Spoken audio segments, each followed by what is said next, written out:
Well, good afternoon, everybody, and you're very welcome to this afternoon's virtual masterclass from the National Concert Hall. So while unfortunately we can't welcome you into the concert hall for these events this July, we're delighted to be able to bring a little bit of what we typically have in the concert hall into your own rooms, living rooms, or wherever you are this afternoon in the form of this bassoon masterclass. And we're delighted to have Peter Whelan with us today, who is going to be working through repertoire presented by three of our up-and-coming young bassoon players. Peter is among one of the most exciting and versatile exponents of historical performance of his generation. He has a remarkable career as a conductor, keyboardist, and solo bassoonist.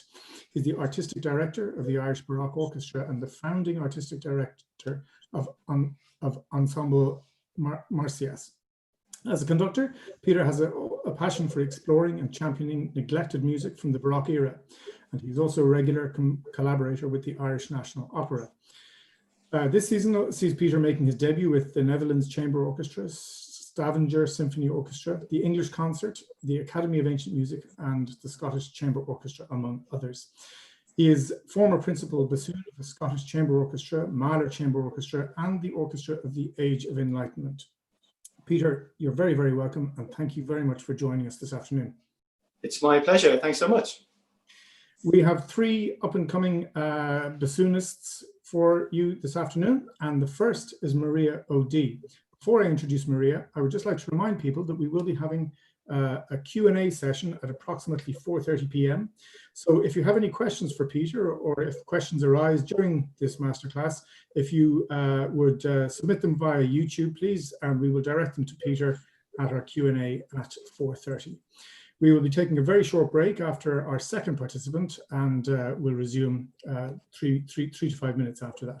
So Maria is going to play Weber's Bassoon Concerto in F major, first movement. Maria has been playing bassoon for over 7 years under the guidance of John Hearn in TU Dublin. She has played in numerous orchestras over the years, including the National Youth Orchestra of Ireland and the Ulster Youth Orchestra. She has won awards in TU Dublin and Feshkill competitions, and she's looking forward to continuing her studies next year in the Royal Irish Academy of Music. Maria, you're very welcome. Thank you. Good. So each session, each participant will have a master class of approximately 40 minutes over the next couple of hours. And Peter, Maria, I'm going to leave it to you, and we will see you shortly. Enjoy the session. Thanks so much. Hey Maria, how you doing? Hi, I'm good. Yeah, strange times, no? It's everybody's in their sitting rooms, in their bedrooms. It's all a bit weird. And not only that, we have another audience as well outside, but we're like, we're sharing the bassoon joy with everybody, I suppose. And you're very brave to be playing a concerto in your front room, because I know it's normally a big audience with like, so you have to maybe imagine that a little bit. But what are you playing today? It's a Weber Concerto, the first movement, is that right? Yeah, the first movement. Lovely. And what do you know about this piece, or what do you like about this piece? I really like the character of the piece overall, just compared to the other pieces I've been playing this year. It's kind of like, you know, the kind of larger than life, like operatic kind of feel to it. I think it's good. For sure, yes. Weber is a really famous opera composer, and this gives us a chance to be like a character in an opera, which is brilliant. I heard that you're a student of John Hearn. You lucky thing. Yeah, I'm sure you had a lovely time with him. He's a great teacher and a great player. Would you like to? How about you just charge ahead and we'll play a bit, and maybe I'll cut in at a certain point. But Perfect. Yeah, great.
Great. Will we stop there for a moment? That was brilliant. I'm sure if you could hear the audience, they'd all be applauding wildly. That was really great. It's tough in your front room, and the bassoon as well as an especially confusing instrument. If you're ever doing recording sessions, it's very hard to know for the sound engineer which part of the bassoon the best sound comes out of, because it's such a huge tube, and depending where you're playing, the sound is shooting out of different areas. And yeah, I think that sometimes completely flummoxes our computers nowadays. So occasionally your beautiful lines were cut out a little bit because the bassoon is too advanced in technology for computers. But apart from that, I could tell that you were doing lovely things, and you were super operatic, which is the most important thing, and singing away, because of course that's one part of the bassoon that many people forget about, that it's actually a tenor voice. It's its character in an opera, and that's what this piece is all about. I love this piece. I think it's really strange. And I've been looking a little bit at the orchestra part of it. I always find that that's a good place to go if you're looking for ideas for concertos. Just of course, you have to practice the notes. You have to get across what you want. But after that, sometimes the composer, because they're not with us anymore, we can't pick up the phone and call Weber and ask him how a particular phrase should go. We could be like kind of detectives and look into the score. I've got an electric piano here. I hope you can hear it. I might play a few notes, but yeah, like the bassoon as well isn't such a normal solo instrument. That's the other thing about this piece, which is really exceptional. And the orchestra at the beginning, don't know if you can hear this well, but it's huge.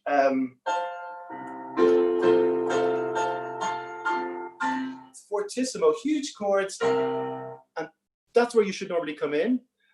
Like a big trombone concerto or something like, but he suddenly puts on the brakes, and you get this pianissimo, super quiet, just a timps all on its own, which is the weirdest thing in the world, because you're all ready to go. And there's a few ways to interpret that. I don't know what do you think. The other thing that, like, I don't know what addition you're using, but in Weber's part, the very first thing the bassoon doesn't have a dynamic. It's just a dynamic. And it could be any number of things. You could be super, it could be loud. You could be taking that cue from the big orchestra, smashing away, or you could take your cue from this, even lower. It's kind of a little bit of doubt. And the way I see this first phrase, I don't know about you, but I see that the bassoon is kind of a bit reticent to be a soloist at the beginning. You're just a little bit held back. And throughout this first section of the music, you kind of roll up your sleeves and go, okay, I've got this. I can be a soloist. I'm ready to go. So it starts a little bit tentatively, maybe. And you also have underneath, after that, your first entry.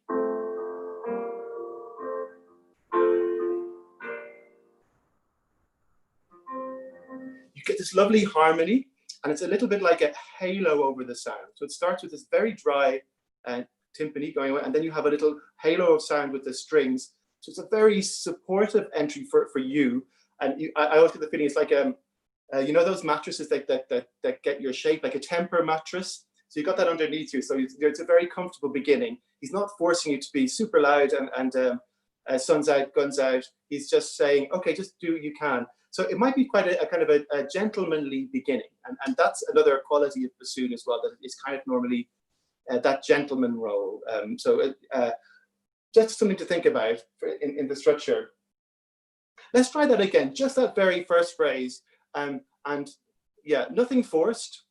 Just let it open and kind of and sing nicely, just to see how that feels. Yeah.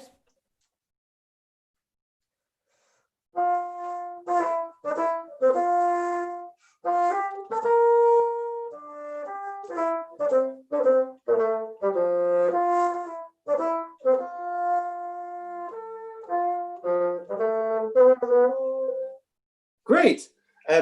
Excellent, really nice. So there's two things going on there as well. It's gentlemanly, and you did that really well. It's kind of, it felt very kind of noble. So there's two things. The little rhythm that goes dee dee dee up, bottom, bottom. So there's a touch of being a little bit military style, just and then there's also a little touch of being a soloist. So it's a matter of mixing those two things together. Of course, you could ignore that completely and come in straight away, very military and kind of a yes sir, that kind of style. But I quite like just saving something or using the non-forced aspect of the bassoon. If we're thinking about an opera, which we are in this piece, because Weber, of course, is a great opera composer, we have to think a little bit about how we're going to get from A to B, what the storyline is, for instance.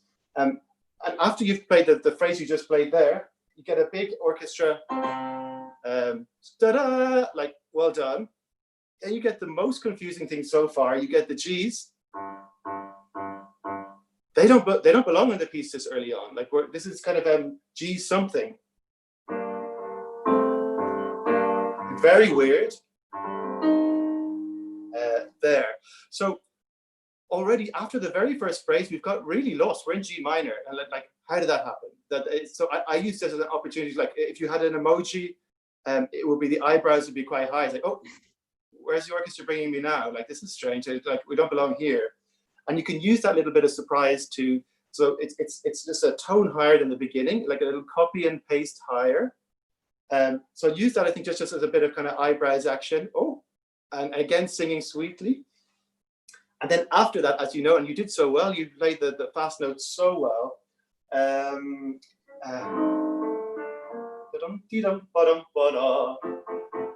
You get this in the orchestra. So they build up bit by bit, and then there's a big smash, and they leave you all on your own. On a big riff, you're going to give them your low C, which is going to break your microphones, your Apple microphones, then 2 trills, and then the loud orchestra comes back in again. So you have a big journey to go from the very first thing you play to there. And the orchestra, I understand this little figure. So it's encouraging you. It's like, come on, you can do this, you can do this. So you start slowly, maybe not so big dynamic, crescendo all the way to the top. And then once you're on the top A, the orchestra stops. That gives you a little bit of freedom. So you did it perfectly, but you could be a little bit free with that figure. I would really go for the low C in this piece as well, just here. And then you get 2 sets of trills.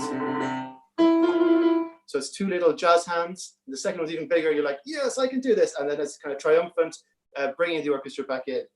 There's a lot of information there. When you try from the beginning, and you're going to be a super diva in the opera, and you're just going to try and sell that to me. So there's a lot going on. Gentle, polite, a little bit military, emoji with eyebrows. Okay, we can do this. Sleeves up, showing off massively. Jazz hands, orchestra comes in. Good luck.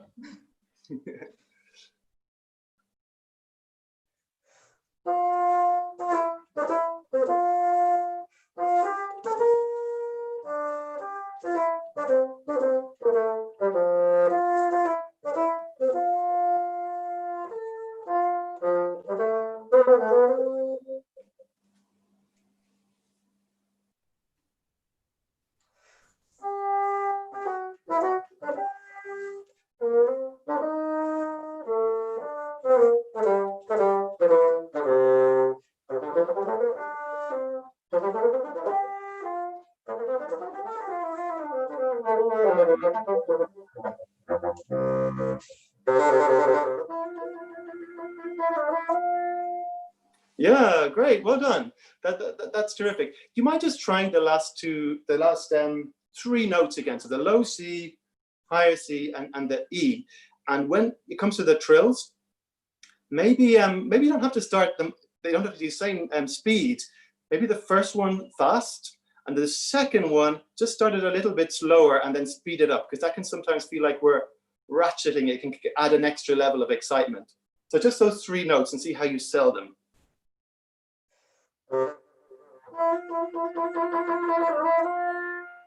Great. And the thing is, there's a very difficult thing to do is when the orchestra comes in, you can't let go any energy on your E. You just have to keep going all the way. And when you play your F even, it needs to not stop the sound.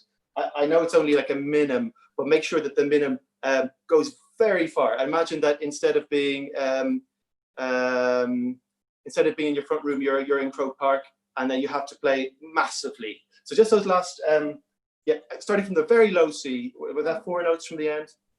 Yeah.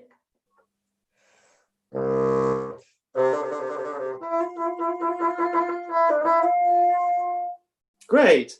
That's wonderful, because even now your body language is ready to go. Like, you're ready to take on the world with this next bit. Good. Orchestra comes back in. They congratulate you. Could you play a little bit of the next bit then that happens after that? Yeah.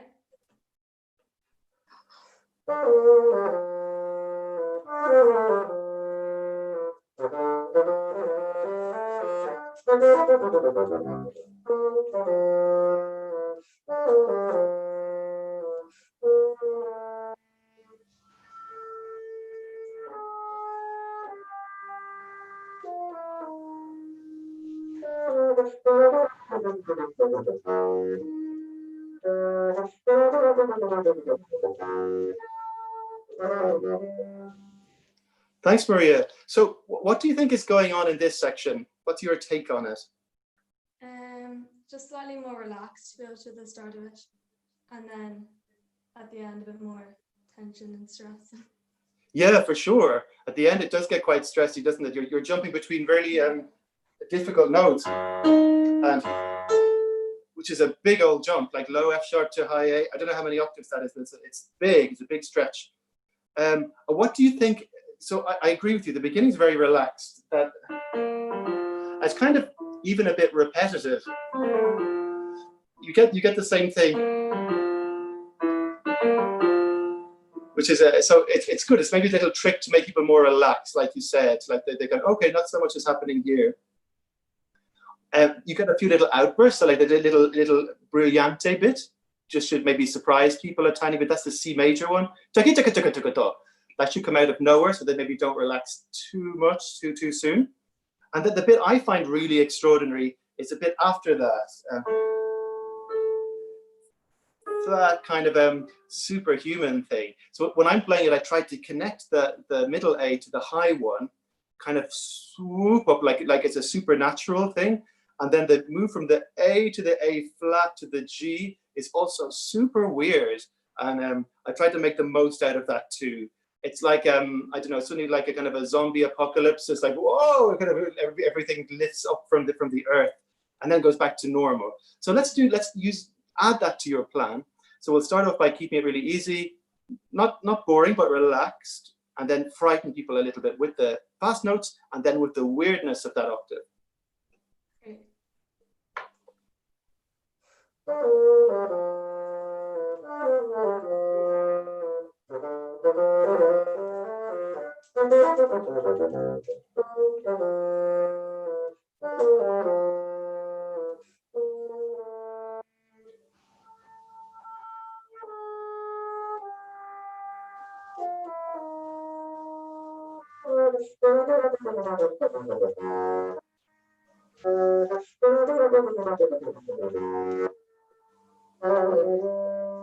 Good, well done. I think you did that so well that the microphone went funny. But do you mind just trying exactly that point from the two A's, just that section one more go.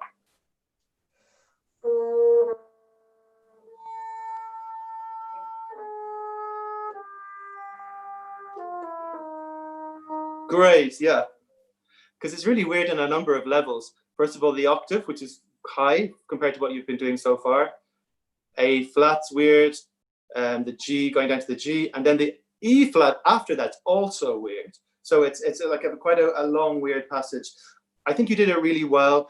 Getting from that low A to the middle A to the really high A, I sometimes imagine with the air that it's like you're in a lift. So you kind of push into the A, the high A will come out of it. Or it's another little image. Sometimes if you imagine you're kind of pushing down onto the A, and then the high note pops out of it. Like a friend of mine talks about it's a rubber ducky thing in a bath. If you push it down, it comes up fast like that with the air. So if you imagine pushing into that A, rubber ducky, high A comes out. Just try. Well, let's do the rubber ducky moment.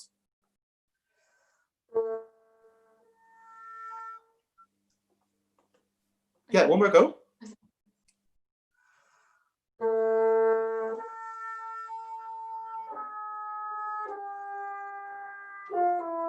Perfect. Great. Yeah, thanks so much. Just going back to your acting, like you said earlier on, the end is a bit tense, like the end of that section. F sharp to E flat. And then you have F sharp to A. So I guess the second one's a bit more stressy, right? So maybe save not too much stress in the first one and then super stress in the second one. Just to point out that this one is more intense than the other one. But good. Let's go on then to the next section, which I guess they would have called, in less politically correct times, that this is like the feminine theme, which they just mean by that it's more elegant. But let's move on then to the next section. We're starting at the high G.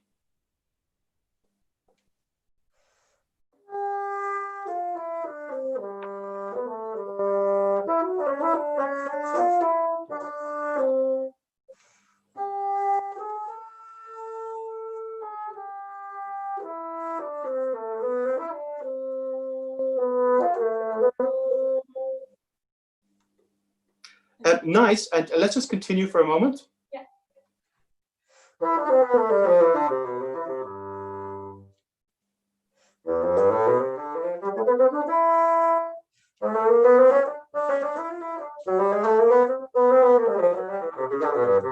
Great, you can stop there. So you've made your way back into the kind of the more active soloistic part by the end of it. And you played beautifully. It's a beautiful sound. And again, so this is a more laid back bit. If we listen to the harmony really quickly of this section.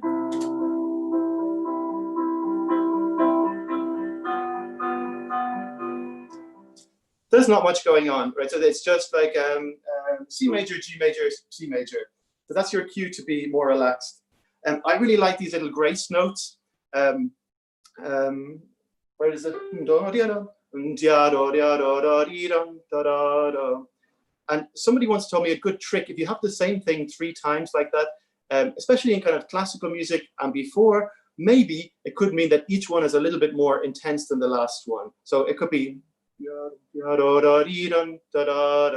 that also helps you to phrase it a little bit into the middle of the bar. You can, do you want to just try that first phrase again for starting from the G?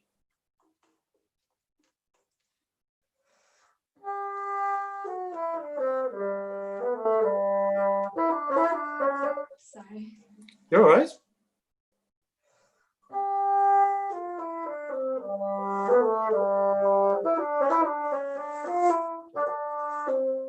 Yeah, beautiful. You know what? I think it's difficult to do those E's to the E to the D because you just have to lift one hand away. But I use that as I do this those grace notes quite slowly because I imagine, I don't know, I have a weird imagination, but I imagine them to be somebody's eyelashes going like this.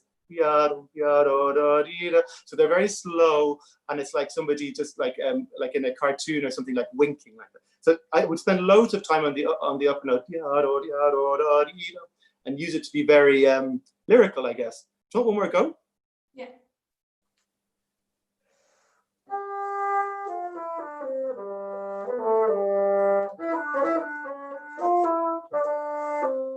Yeah, much better. Just one more thing about the harmony. Just one more listen.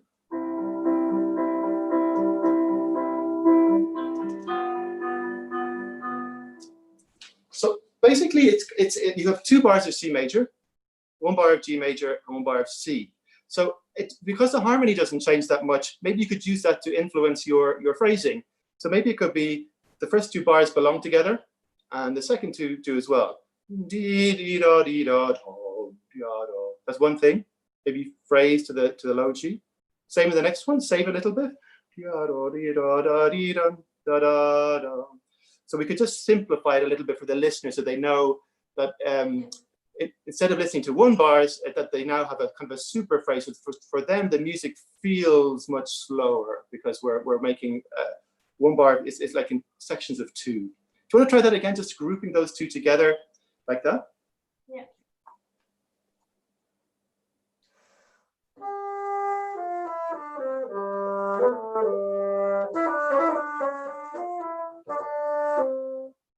Cool. Thanks, Maria. That's good. Can you just try risking one more thing? Do you mind, like the second part of that phrase with the E's to the D's? Try starting it much less. And if nothing comes out, that's good. You've done the experiment well. So just push it to the edge. Just try to start it as softly as you can.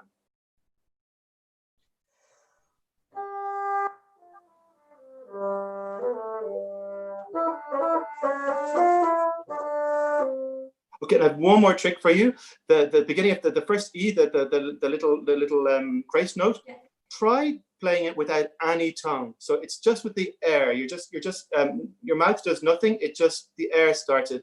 Do you know the way when you're if you go up against a mirror and you go and there's kind of thaw comes out on the mirror, that kind of feeling that you're just making with warm air is making the note start.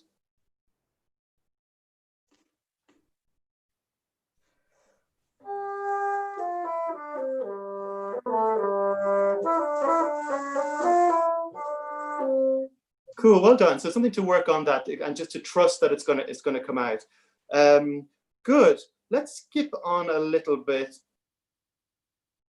Actually, not too much. Let's go into the next little section where the orchestra plays the tune, and you just kind of noodle around. It's bar 97 for me. Do you have that? Yeah. Could you just play from there?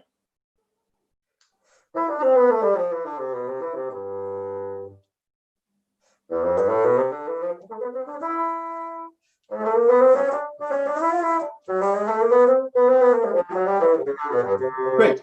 And that little section there is really nice. It's very hard to demonstrate without a piano or without having the orchestra, but they take over that beautiful tune you've just suggested to them, and your colleagues in the winds are playing the tune back at you, and you're just kind of almost, it's like you're yawning notes across it because it's so beautiful. Oh, don't they play beautifully? So there are semiquavers and they're difficult, but they should have a very easy and free feeling, which is different from where we just arrived. The next bit then should feel like you're battling again. You're going to show them just how well you can play C major arpeggios and D minor arpeggios. So let's try this bit, the next bit from the forte.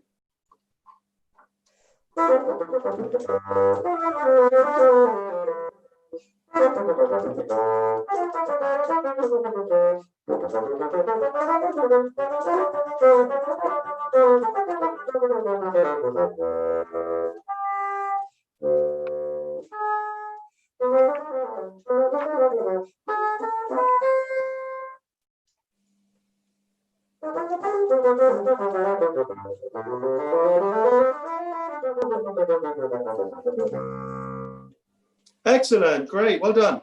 The other really extraordinary thing are those high notes. You know, when you go up to the high C, the orchestra plays a really crisis chord. They're like, and then you go. They don't play anything when you're doing that, so they give you a lot of time to get up there, and then they congratulate you once you've finished. But in Weber's time, this is extreme writing, so it's like the very, very top of the instrument and beyond. So it helps you as the opera singer or as a character to really show that it's hard. Like, you can do it easily, I can tell. You've got a good read and it's no problem. But just as long as you have the feeling that if you were to imagine that the highest note you've ever played until this exact moment is B flat, And then you're going to, okay, I'm going to try C in this moment. I'm going to be super brave. And so maybe just have that feeling too. Let's just go from, do you have bar numbers? Do you have bar 110 in the low E, just that section?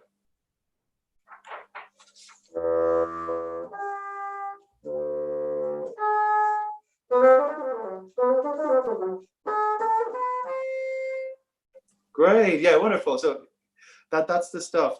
And then you have to be a bit careful. You did really well this time. If you have you played this with an orchestra yet? Have you played it? No. Okay, that's the next thing. So you very often at the end of a phrase, just like here, you have a low note all on your own before the orchestra comes in. And I remember the first bassoon in the RT Concert Orchestra, John Lenners.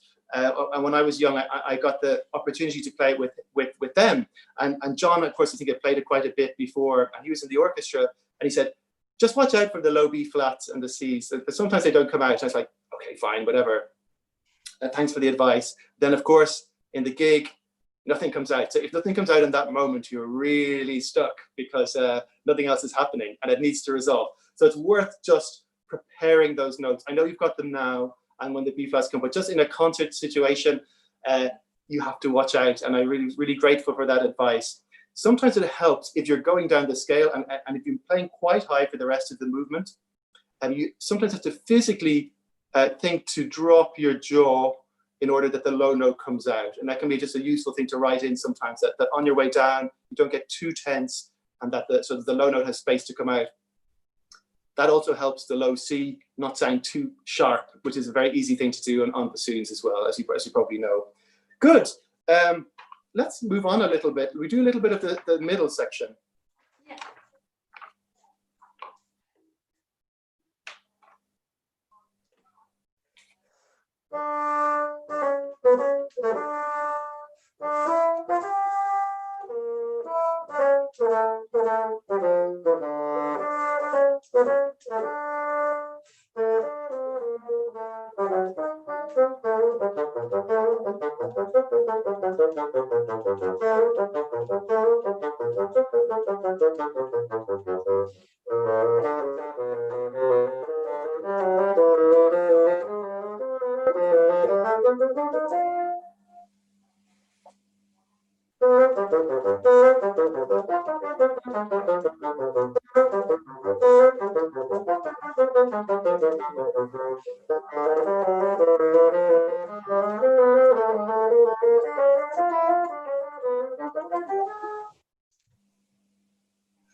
And then just maybe play the next couple of bars that you play, and I'll stop you there.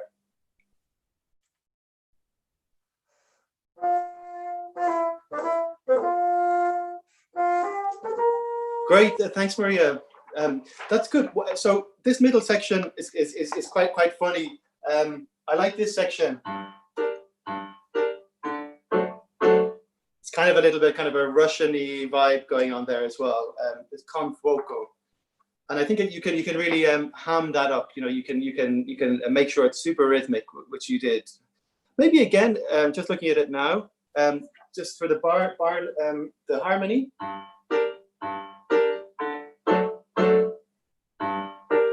It's always in 2 bars. It's pretty simple, but maybe you could do the same there. And again, maybe just joining them together makes it a little bit more interesting. Sometimes, yeah, sometimes with composers like this or sections like this that aren't so strong, you might have to find a way to, because you're the diva in this instance, you have to find a way to sell it to the audience well, and that might be a solution. A beautiful low B flat, which came out perfectly, which is good. I just wanted to ask you at the end of this section that you just came to, you played it beautifully. This one. to me, it sounds like a bit of an ending, like the piece just kind of falls down again. And then the additions are different in between different people, but the next section at 180, where you came back in again, there's some discussion about it, but actually I think there's no dynamic here again, like the beginning. He left it open. So it might be another opportunity that either you can come back in straight away, proud and ready to go, or another possibility, I'll just play the harmony.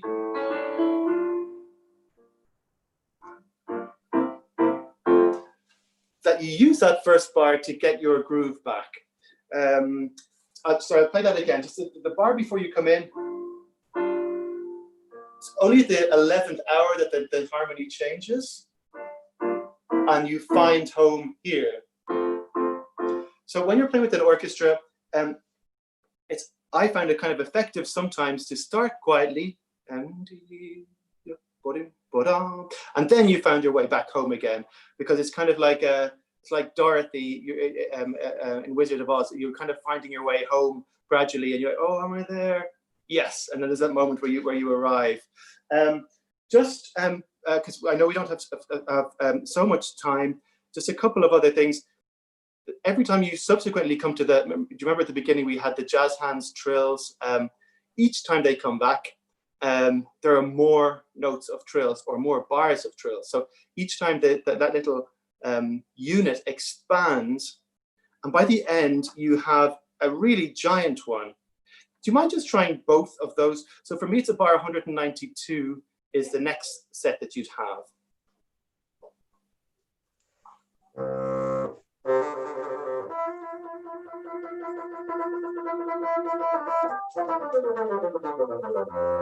Cool, great. And actually, that's a good case in point that on the E, if you just start the E trilling a little slower, it gives you some more room to wind up towards the end of it. So just try that one again, and just a little slower on the E trill.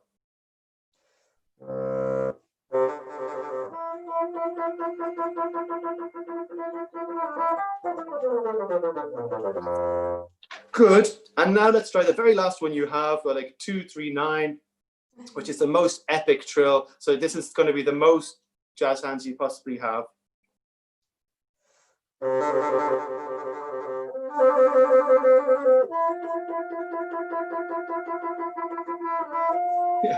Yeah. So it just depends as well on your taste of how cheesy you want to be.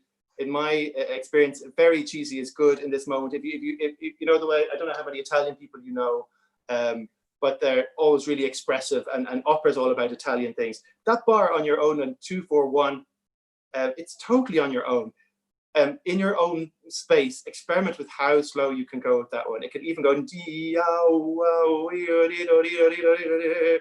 it's like you don't want to waste your trill it's though you have a limit on how many trills you can do, so you need to save them at the beginning. That's just if you're feeling super cheesy in a moment and your diva, your inner diva tells you to do that. But yeah, great. Do you have any questions about it or anything, Maria? It sounds really terrific.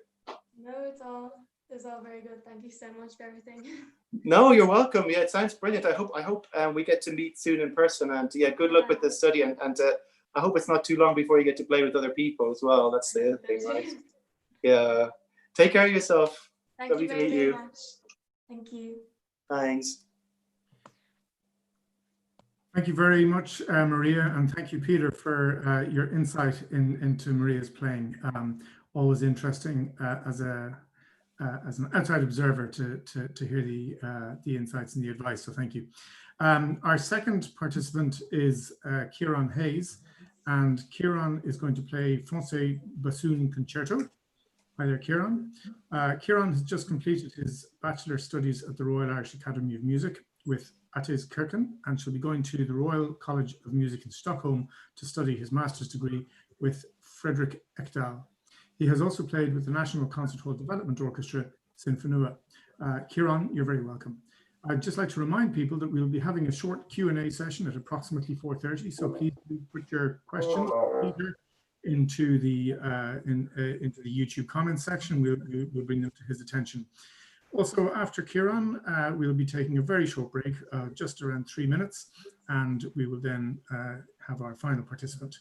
Okay, Ciaran and Peter, I'm going to leave you to it and enjoy the session. Hey, Ciaran, how are you doing? Good. How are you?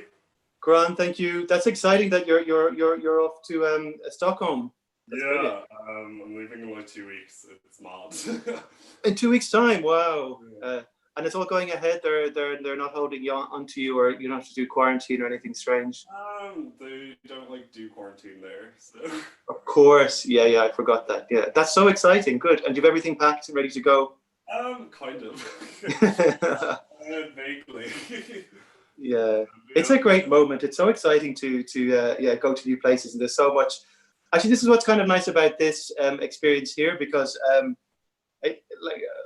from experience that you're probably having, all three of you, that Ireland is a small place, and for bassoon, there's some really supportive, great teachers, but at any one moment, there's probably not so many in the pool. But once you go outside, you see that there's a big world, and even it is exposing my age. We didn't have access to that so much, but you see nowadays, like, you can find out so much information online, and such a active bassoon community is super enthusiastic, and you can learn so much so easily. But yeah, that's great, and a wonderful teacher you're going to. That should be good.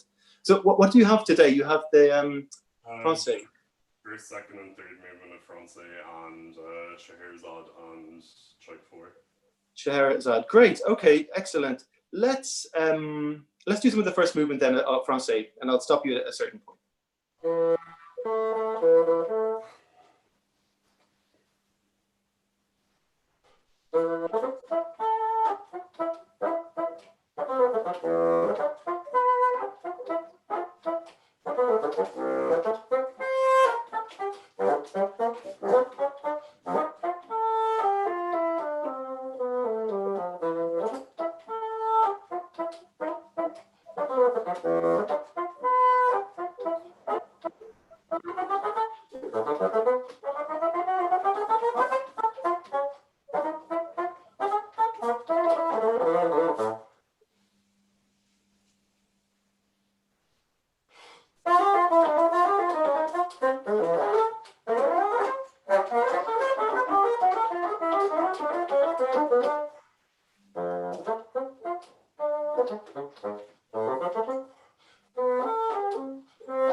Yeah, well done. Great stuff. Again, I think you'd be getting thunderous applause if you had an actual live audience there. It sounds smashing, and it's so tough to do that in your room at home. But like the technique all the time getting better, and you're like really nailing so much of it. Such a difficult piece as well. What was he thinking? Good question. Yeah, Good question. it's a good question. But you know, the thing is about him, it's like it's that kind of French taste that it's everything has to be super stylish. It's like a really great like French suit. It fits perfectly, but it's full of character, charm. They don't. It's like it's so confusing coming from like say the last piece we did was just super Italianate. This is French. It's full of life. It's not as extroverted, but it's still, you have to treat every single phrase, every note with care. So this piece was written for a French bassoon. I guess it was this kind of Maurice Allard. I think it was written for him. I know Françaix wrote some pieces for the German bassoon, like we play.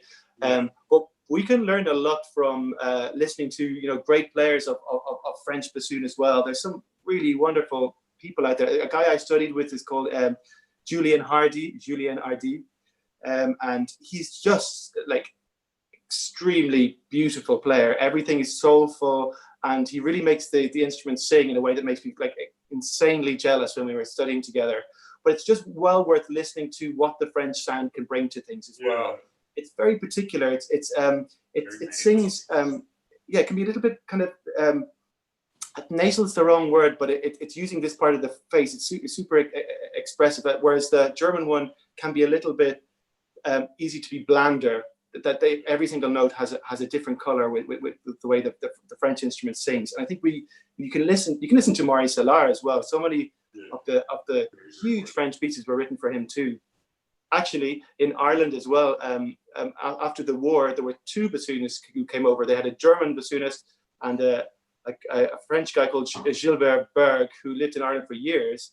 And I just discovered on YouTube, you can find clips of him playing as well. He was a phenomenal bassoonist. The sound quality is not good because it's old, but you can tell that he plays beautifully.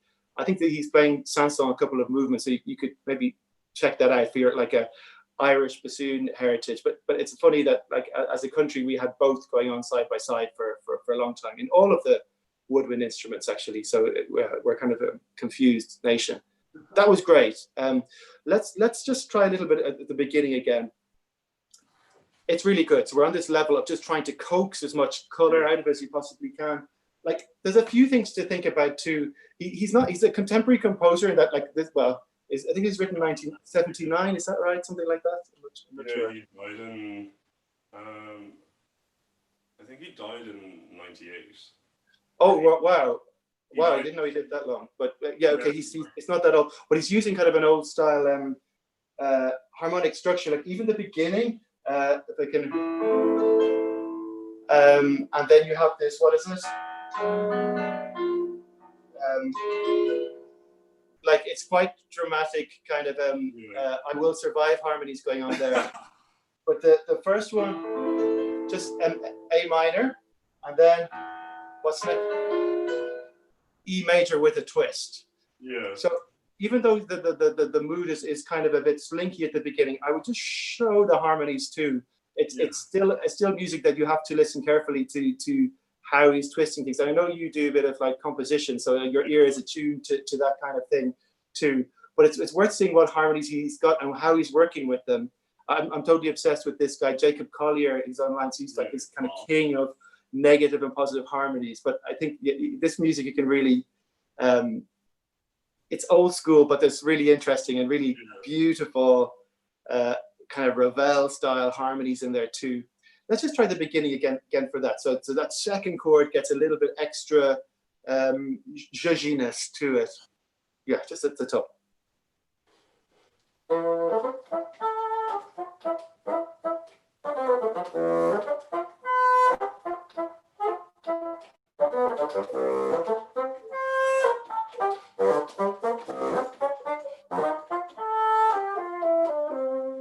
Yeah, great. Well done.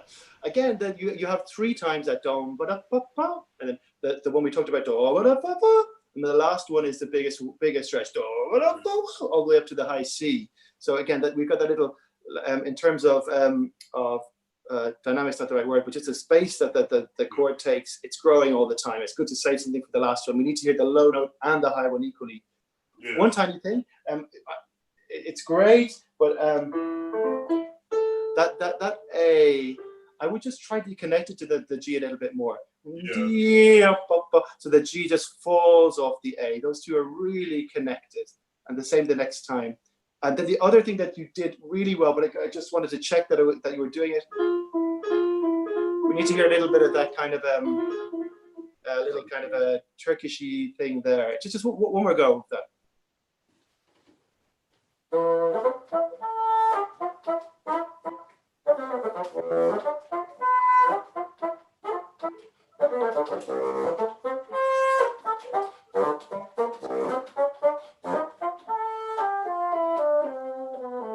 Yeah, excellent. Well done. So the same thing. It's just a question of exaggerating all the different things. Once you get onto the high A at the end, I think you should milk that for all it's worth. Just really sustain through the notes that are over a slur, because so much of the music is broken up in a cool kind of quirky way that when you have those long lines, like that's cool because you get how many notes under one slur? 1, 2, 3, 4, 5, 6.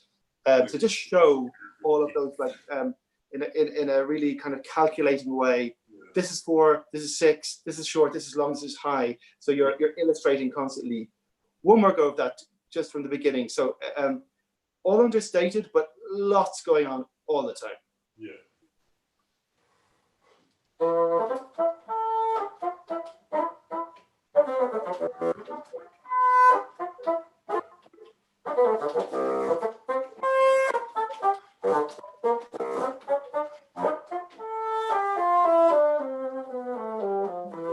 Yeah, great, excellent. That's stunning. That's just so full of life. That's brilliant. I don't know. It just feels like movie to like music to a TV series. I just kind of see a French detective, like it's like a French Sherlock Holmes going around who exploring bits and pieces. I don't know if that's what your movie track in your mind is. Yeah, it's like very flamboyant, a kind of like smoky bar, middle of Paris, bohemian scene, kind of.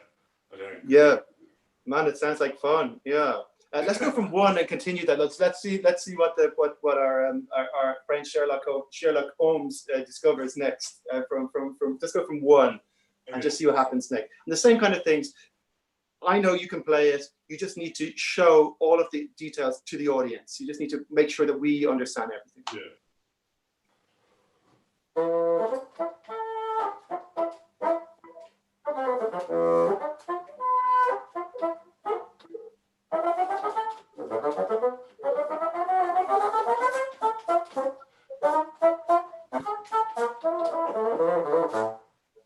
Cool, well done. Yeah, nice. An amazing dismount at the end.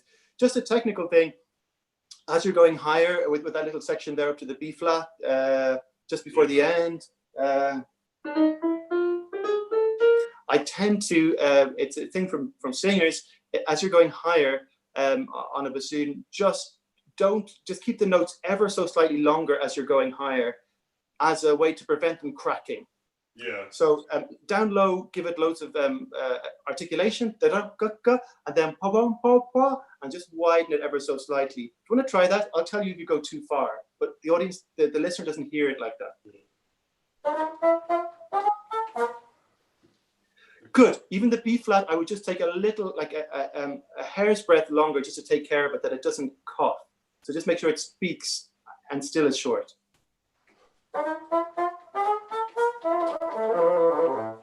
Yeah, that's the one. So you're just making sure that it doesn't splat. Yeah. Yours doesn't, but it just needs an extra second to sing up there. Cool. Let's go into this next section then, which kind of yeah, there's a lot of information here, right? And you've got that such a difficult passage that you did so well the first time. Here, I guess you've got these the threes and the accents. So just a little bit more of a kick on these guys. Also with the two little comets, you know, that go up. Maybe more at the beginning, less at the end. That's a taste thing. It's just that he wrote an accent at the beginning and not at the end. So see what happens if you go like that. Just an option. Yeah.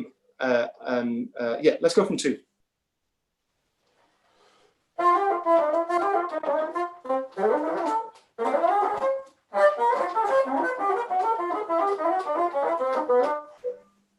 Yeah, cool. What was he thinking? Wow, that's amazing. Yeah, it's difficult. Good. I think with that bit of two, Ciaran did this forte, but I would lose the notes that are not accents so much. I would just be a little bit cooler with it. Because you have a fortissimo coming your way quite soon. So I just think, you know, forte, but you know, you don't have to hear every note equally. Get good. Yeah. One last go. It's really great.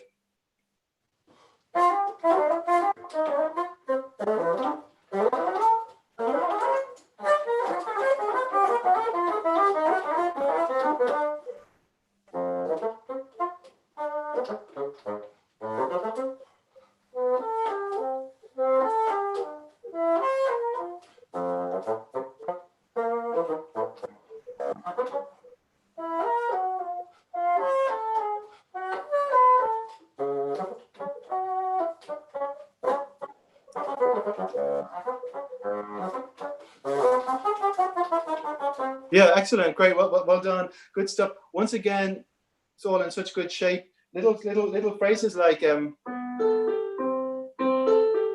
are under fours. I would again see if you can exaggerate how bendy they are, like it's just a four together, because it's in contrast to this the short stuff. Boy, boy. So make them like really like lava lamps, like kind of super elastic, those shapes. Just again as a contrast.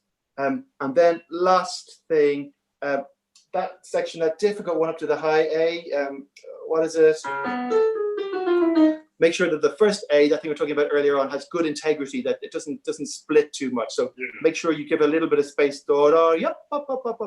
It's like you get up to that note by using the diaphragm. You just push it up so that it springs out of the B, and that's a way you can help it not split as well.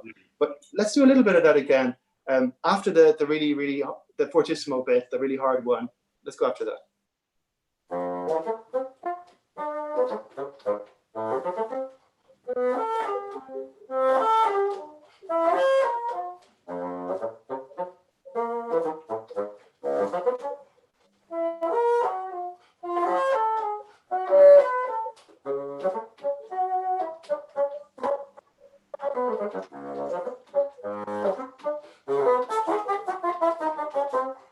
Excellent, great stuff. That makes such a difference. Just pointing it out to you, you fix it automatically.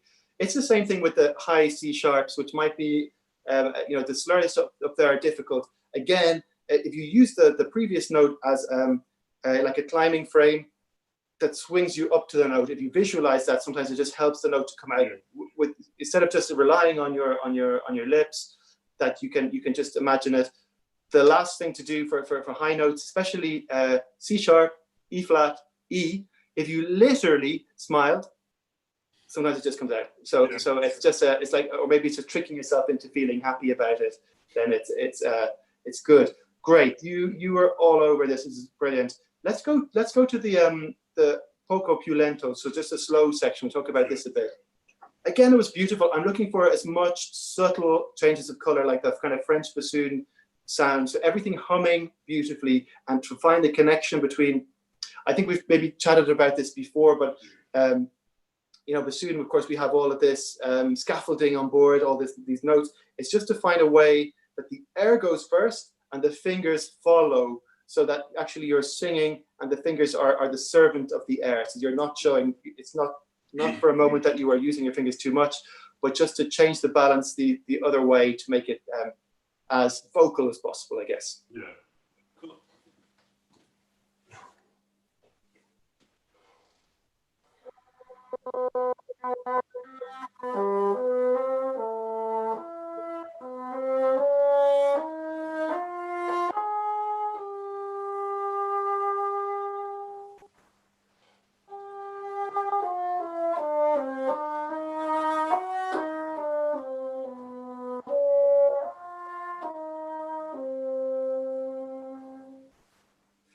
Ciaran, that was great, absolutely amazing. And what I really loved was that you brought us to that G, and then there was a few bars rest, and you picked up the G where you left it off. I thought that was genius. So you're breathing, but you're just kind of you park the G, you park the note, breathe, and you pick it up where you left off.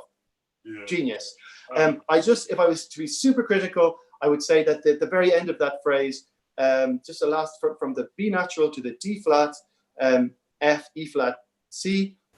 I think that you kind of gave up a little bit with your legato. So the beginning was so much more legato than the very end. So it's just a matter of keeping it going a little bit longer. Do you mind doing it one more time? Yeah. Let's for that. See how far you can go with that beautiful G that you achieved, and then just keep the concentration going beyond the last note.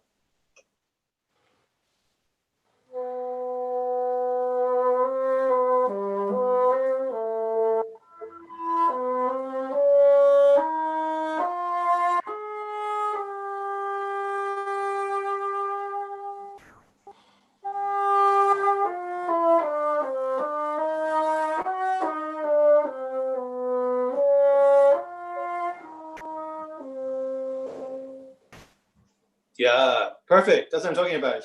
There won't be a dry eye in the house with that. That's perfect. And then I guess the whole, this is a piece I don't know particularly well, but the contrast seems to be just between the detective music and then this like soupy, heartfelt. Yeah, it's interesting. He writes mezza voce, so it's a little bit, and you're doing this really well. It's a little bit introverted and kind of sweet and singing at the same time. Cool. Good. Let's have Do you know? Do you think it's maybe worth just the last bit of, like the last few minutes, we just have a look at like a bit of Scheherazade or Type 4 or something like that? Would that be all right? Which one do you want to look at? Scheherazade. Yeah, let's do it.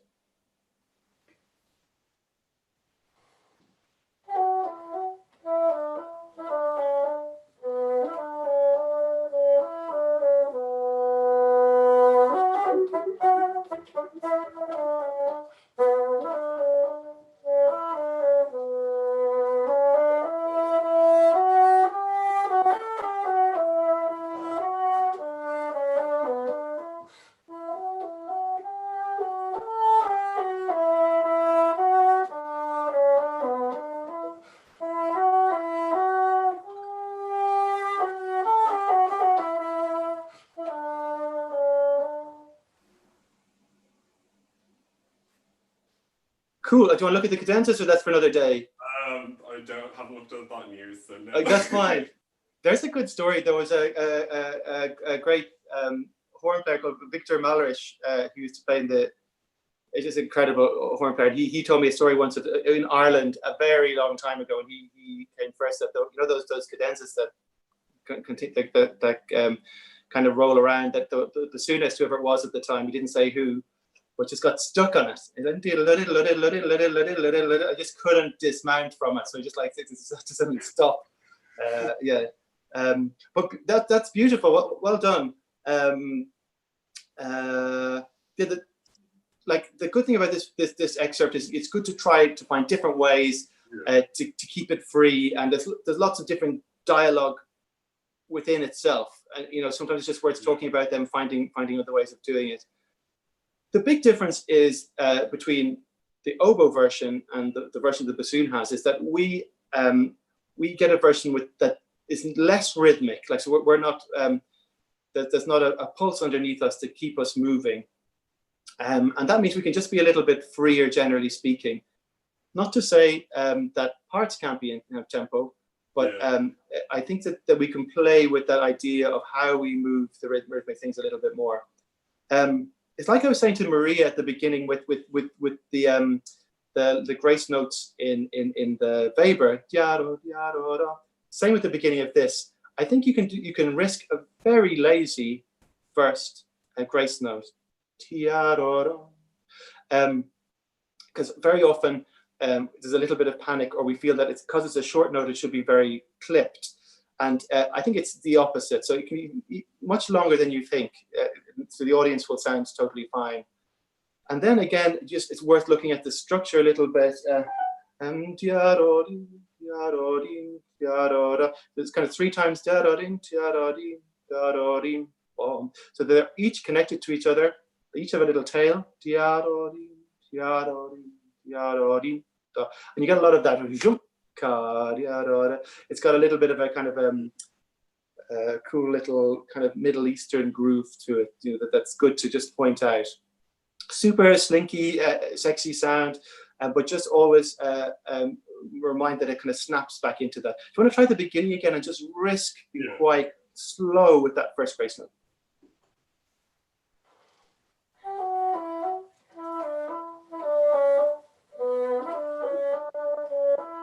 Great, Ciaran. That's really good. So now maybe we've gone too far in the direction that needs to have a tail.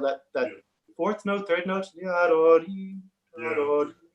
So like it's like the final note, even though it's shorter, it's just like you're kind of stroking the underneath of a mouse or something. It's very gentle, kind of One more go with that.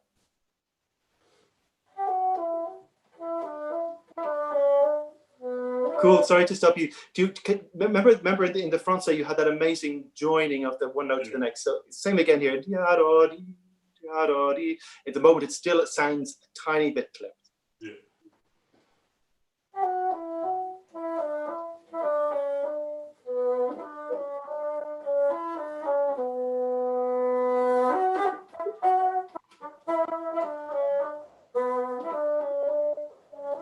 Yeah. Well done. That's great. So you change character there. You're holding onto the B, and then you slide up to the F sharp for that kind of a more Aladdin-y kind of more kind of macho bit. I would still save that for it's brilliant what you're doing. I would save it to the second F sharp. So the B, like you did exactly, has to kind of boil over, but then just wait a little bit longer. Go for the next F sharp. Try that again, just from the holding on to the B.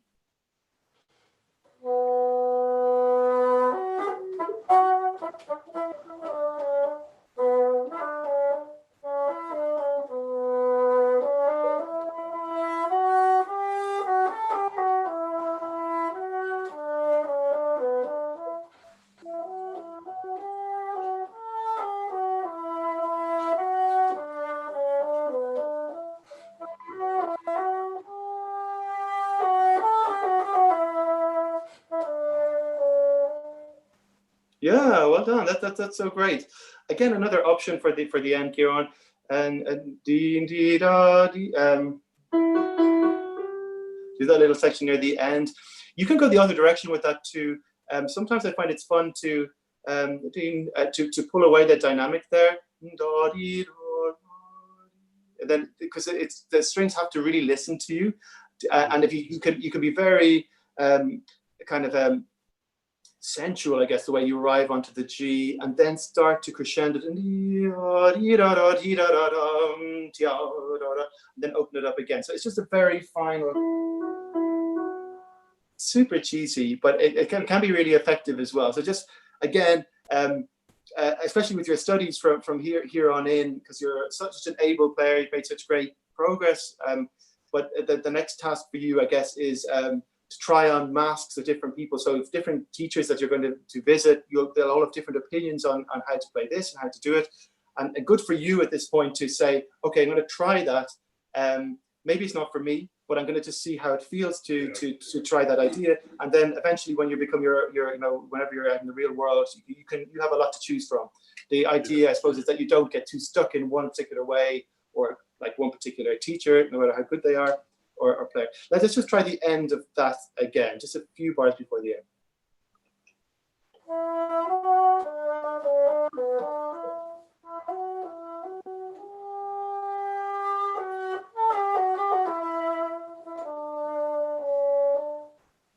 Good. And the other tricky thing is at the end, you have to finally give the conductor a bit of an eye at the end to see what the next thing is going to happen. So there's a little bit of coordination. It's good if the end is, it's helpful to your colleagues if the very end is a bit clear. You can be as free as you like, and then yeah, good. Let's try it again from the beginning. And this time, as an experiment, you're going to do something completely different in the middle of it. Just mix it up and see what happens. If it's wrong, you'll know for next time. But just try it out for size. Try something completely different, and don't think about it. Let's just do it.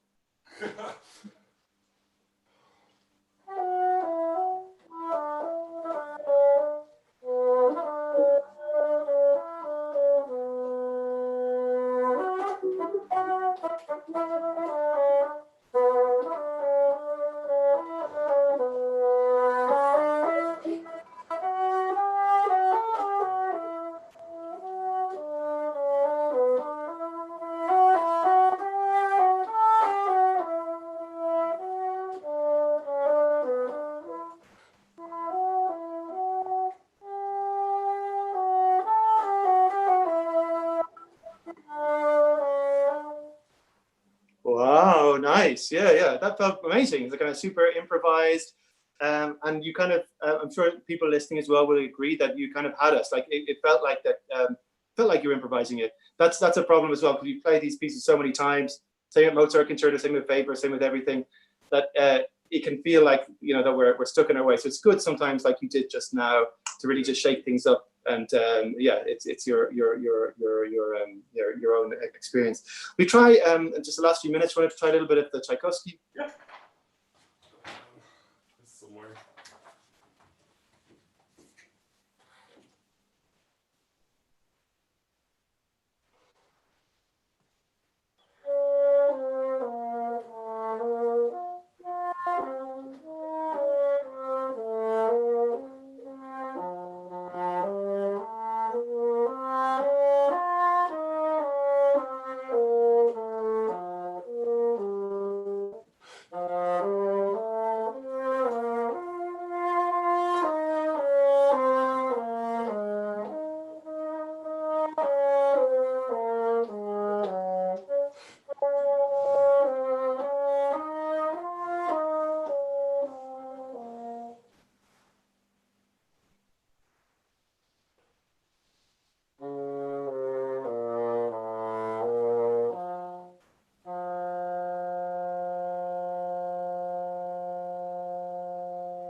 Nice, beautiful diminuendo at the end. Do you have a special fingering you use for that, or are you just like superpowers?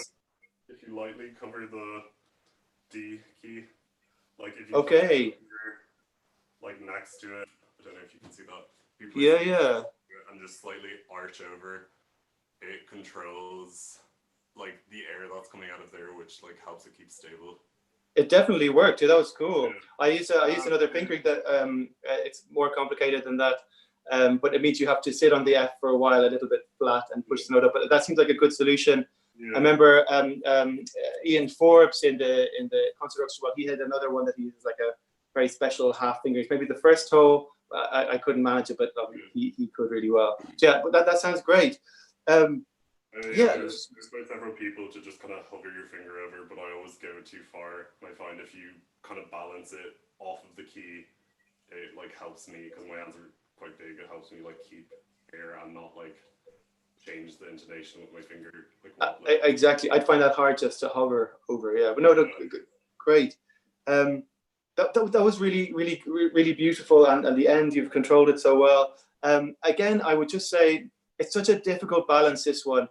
You know, you have it's like mini sections of dee da dee dee da da, and it's just to watch out, and it might be the microphone, but the dee da da, they need to just bounce and sing a little bit more. Yeah. And you have to. There's a few ways to do it, but you have to also find a way, like Lego, to how you're going to shape all of them together. Like there's one point where you have to decide whether you're going to go to the A at the end of one of the phrases, or else you back off it. So there's two different ways of doing it. Like some people would do that phrase within that shape, that it goes to the middle and comes away. But there are different kind of national styles. A very nice tip I heard once, and I can't remember from where, but thank you, whoever it was. But the beginning should sound like it, and you can do it very nicely with the simple D flat at the beginning, but it should feel like you're just like coming into a room and you're not sure that you should be there. So the very opening, you just find your way in, and then you kind of start to dance with it like you're doing. So do you want to try that again? So just the very beginning, take a lot of care, then get it going. Make sure that the short notes are not too short. They were almost too short. And then just a sense that you're going to somewhere in the middle of the phrase, up to you and coming away, that we just get a sensation of one thing happening.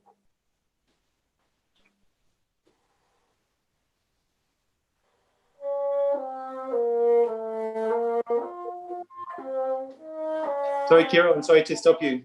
That's great. One more go, just risk it. And at the very top, just try it again with no tongue, pianissimo. And if it goes wrong, it's my fault. But just see how much you can risk at this moment.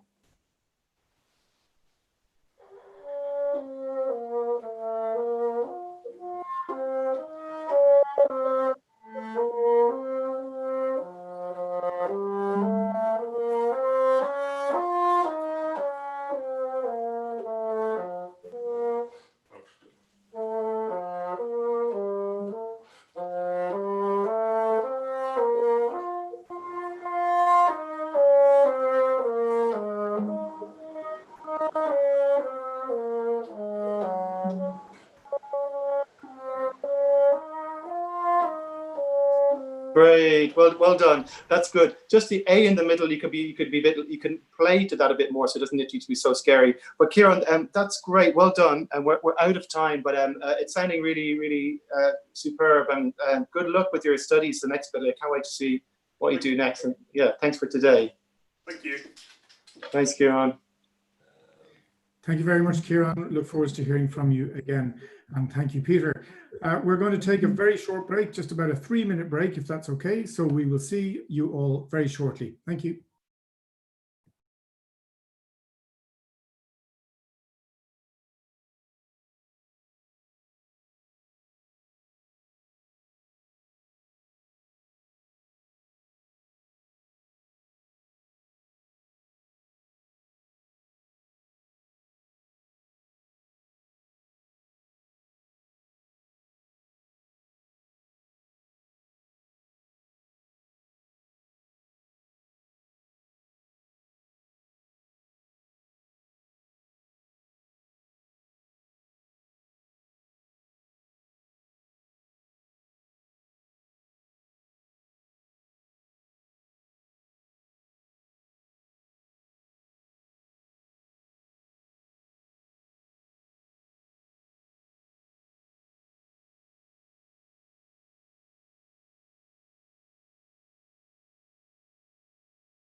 Well, hello everybody, and you're very welcome back to our masterclass this afternoon with bassoonist Peter Whelan. And we have one more participant for you this afternoon, and his name is Monty Walsh. Monty is age 16 and is from County Galway, and started playing bassoon at the age of 6, graduating from mini bassoon and tenorune to full size when he was tall enough. Monty completed his ABRSM grade 8 in November 2019, having taken all of his instrumental tuition at the British school Al Kubarat in Abu Dhabi. He has been a member of the National Youth Orchestra of Ireland for the last 3 years, participating in all summer and winter courses. Monty has also played with the National Symphony Orchestra of the United Arab Emirates and has won prizes at the Young Musicians of the Gulf competition. He is now returning to Ireland to attend school in Dublin and is studying at his Kirkan. And Monty is going to play Mozart Concerto for bassoon in B-flat major first movement. Monty, you're very, very welcome. And I will leave you in Peter's capable hands and enjoy the session. I would just like to remind people that we have a Q&A session at approximately 4:30, possibly a little after. So if you have any questions for Peter, please do feed them to us via the NCH YouTube channel. Great, enjoy the session and we will see you shortly. Hi Monty, how are you doing? Very good, thanks. How are you? Thanks for having me. Good. Are you? Thanks for waiting around. It's hard sometimes to be like sitting waiting for other people, but yeah, we're here. It's happening. No problem. No problem. Where are you today, Monty? Where are you playing from? I'm currently in Galway right now, so I'm back home in Galway. Nice. Are you in Galway City or in the countryside? Just slightly out in the countryside. Yeah. Nice. What a beautiful place to be. Yeah. Cool. And you brought along Mozart's Concerto. We're looking at the first movement. Is that right? Is that the plan? Yeah. Great. Well, how about you play that whenever you're ready? Okay. Perfect.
Great, well done. And do you have a cadenza you want to play, or is that enough for now? I can, yeah, I have a cadenza, but I mean, it's up to you. Let's hear the cadenza. We got this far. Come on, let's give it a go. Okay, sorry, I didn't have it prepared much. Actually, you know what? If it's not prepared, don't worry about it. We've plenty of other things to talk about. Yeah. Well done, first of all. That's great work. It's not an easy piece, right? It's like how long have you been studying this one?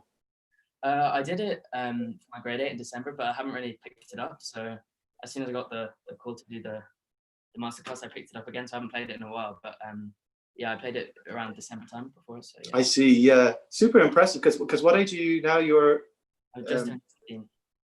16, is it? Yeah. Wow. Yeah. That's great. It's a piece you have to keep coming back to again and again, and it's throughout your bassoon playing life. And yeah, it's never fits under your fingers quite as easy as you think it's going to. Like, there's lots of tricky bits, so it's good practice. But it's also important to kind of keep fresh with it, which of course you have the advantage that it's quite new for you anyway. So it's nice to be able to talk about that. Yeah, it's amazing to think that he wrote this piece when he was just like about your age, maybe a year older. Yeah. So there's all these facts about Mozart that make you feel depressed about your life throughout your life. So like when you're your age, you go, oh God, I didn't write a bassoon concerto yet. When you're my age, it's like, oh my God, I'm much older than Mozart was when he died, and what have I done with my life? So you can feel bad about yourself with Mozart, like for years to come. So that's good. Like, it's quite interesting because you're new to the piece. Like, what's your impression of this piece? What do you think it's all about? What do you like about it? What do you think is strange, or what do you enjoy? I mean, it's definitely probably one of the most famous, or if not the most famous, bassoon pieces. So yeah, I really just like how lyrical it is, especially in the first movement, but also the contrast it has, especially with the second and third. But it's all vaguely similar, which I like. It all links together quite nicely. Yeah, for sure. Like, some people say that the second movement of this concerto, of course, everything Mozart wrote is amazing, and probably increasingly so as he got older. But many people are of the opinion that the second movement of the Bassoon Concerto is his first really great piece. That he really found something. Because in fact, I don't know if you've listened to any of the operas, but in the Marriage of Figaro, he uses the same theme at the start of Act 2. So like, he's obviously really fond of what he found in this piece. Yeah, so it's a piece, as I say, that comes up a lot. And I was like you, I started playing on the modern bassoon, and then I did a lot of work. I got curious about like old bassoons and maybe what the bassoon was like from Mozart's time. I just thought that maybe you have some answers to the piece, or trying to kind of feel fresh about it again. Actually, I have. I'm not going to play it, but I don't know if it'll fit in the screen. But this is approximately the bassoon that Mozart would have used. Yeah. So there's very little key work on it. There's a few keys at the back. This is just the thumb hole that goes there. There's not very many keys here either, and nothing on the wing joint. So it's a simple piece of kit, but it's perfect for this piece, and in a number of respects, because by far the highest note on this instrument that you could possibly get out is B flat. To the very top of the instrument. So Mozart's writing for an instrument similar to this, and he knows the limit of how high it can go. I think I could get this wrong, but I think Mozart only wrote 3 high B flats for the bassoon.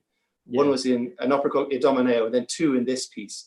And he always approaches them really carefully. Like he has a particular way of looking at them. I don't know if you noticed when the theme comes back in this concerto, the recapitulation, you have that section that goes all the way up to B flat. Yeah. That is by far the highest note that anybody could play. And Mozart, like with his wind players, he often was very pally with them. Like he had to get a very good relationship with his horn player. So when he writes the horn concertos, he writes really rude little descriptions over the horn part for his friend to kind of make him laugh. And the same in the oboe quartet. There's I don't know if you know the oboe quartet. It's a fantastic piece as well. And the last movement is a section where the oboe goes into 4/4 and the rest of the strings stay in 6/8. And again, that's another joke because they probably wouldn't have rehearsed together much before then. And it's an incredibly difficult point for the oboe. And in that piece as well, the high F is the equivalent of high B flat for us in bassoon. And he keeps approaching that again and again in an exposed way. Maybe the joke from Mozart to his friend, he's laughing in the audience saying, this guy's going to fall on his face. He's never going to be able to do these high Fs. Likewise, in this concerto, that section, it goes right up to B flat by thing. And afterwards, the oboes in the orchestra go, pop, pop, pop, pliada, pliada. They answer that.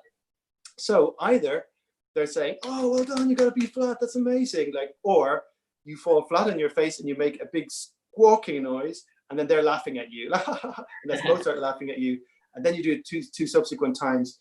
The very last, at the end of the piece, you know, the last B flat, that one. Yeah. That's an interesting one too, because for a lot of the piece, you have a motor rhythm. The bass is doing something like that. But just that section, it's just the winds, no rhythm. And the first 2 notes, it depends what edition you're looking at, but a good edition will have the first 2 notes long and then staccatos over the rest. And that's because he knew that you would need time and a long note in order to squeeze out that B flat, which will be the same for you on that bassoon as an E or an F. So he just made the space for the instrument that he knew. And there's a few other little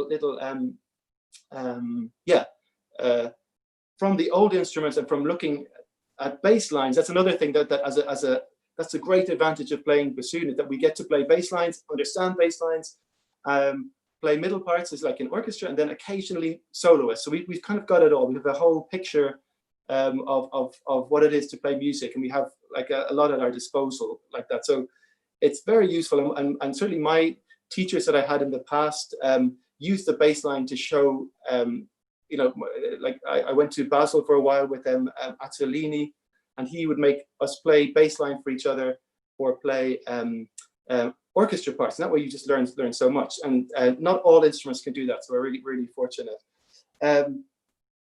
Just before we kind of go through it again, and I'll just give you some ideas about it, I just wanted to ask you, like if you had to do your grade 8 again in a month, how would you go about preparing it? So there's a lot of passage work in the semiquavers, which are doing really well.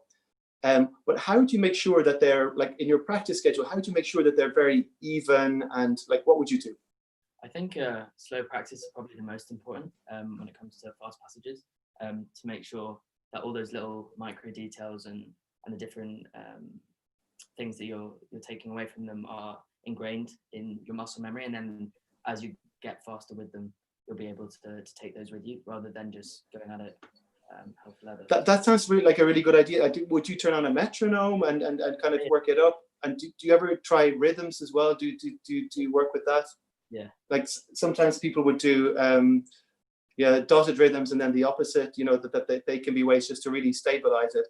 It's worth always just spending you know, a bit of time working on that before, you know, working on the music, and then that'll help.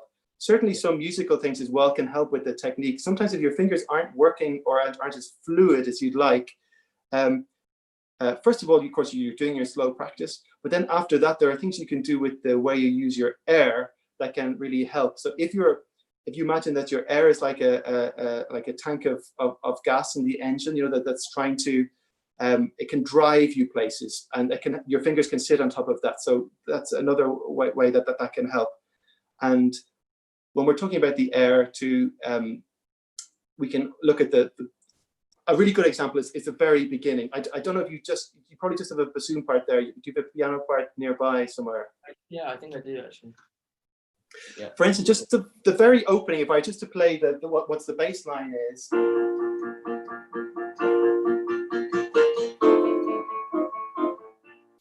So it's just a B flat that goes to an A and then back again. Yeah. And then basically the tension of the chord goes to where the A is.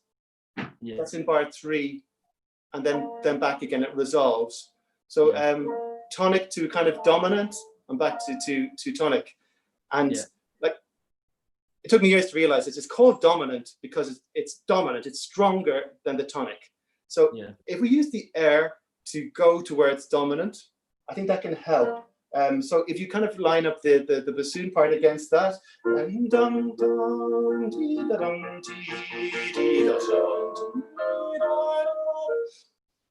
if your air also goes to the dominant like that, it can really just help the line a little bit more.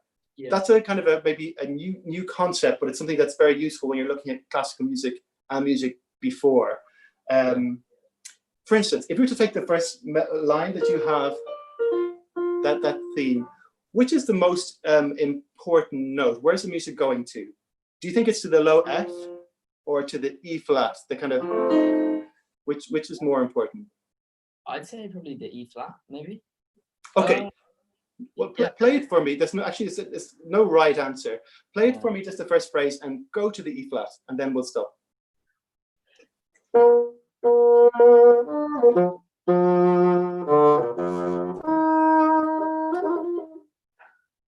Cool. Just try it again and really go to the E flat more than the F. Okay.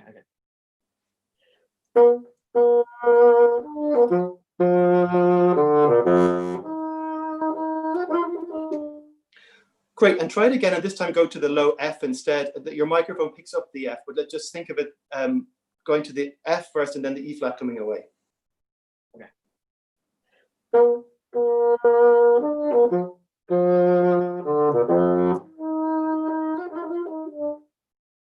And which do you feel which feels better to you?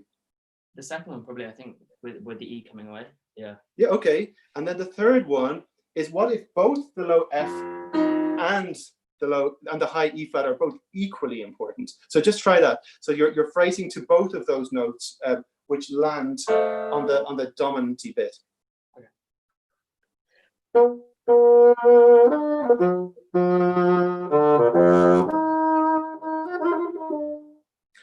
So that might be another solution, that actually it's that stretch, that kind of 7-chord stretch. Both of those notes are where you're going to. So you're going from B flat to F major with a flattened E flat at the top and a 7.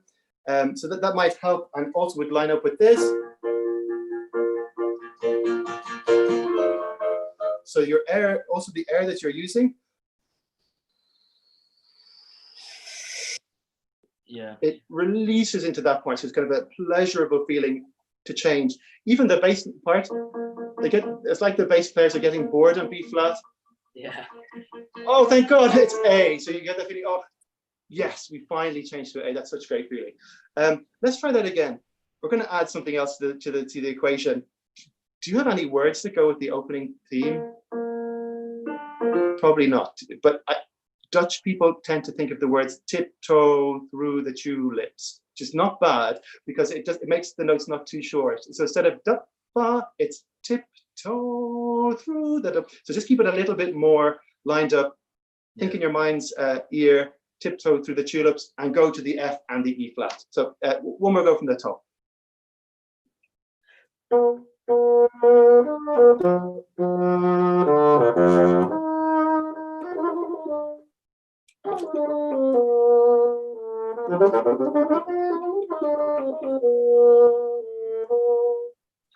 Cool. Well done. That's great. I thought that maybe the E flat, the low F, might be your microphone. The low F was stronger than your E flat. I would try to get them more balanced, or somehow a little bit more on the E flat. And then maybe you just need a little bit of work with the metronome on that little next section. An interesting thing about that is how you divide it up too. So sorry. That's one section. That's another section. So it might be like 3 little things, or maybe even 4. But sometimes if you're practicing in 4s all the time, it can be worth just breaking it up into smaller, little more interesting sections. Just look carefully, depending on the addition you have, on how the slurring works there. That can work. Just one more thing about the bass line before we finish with that, the opening. I'm going to play the bass line for you for where you come in, right?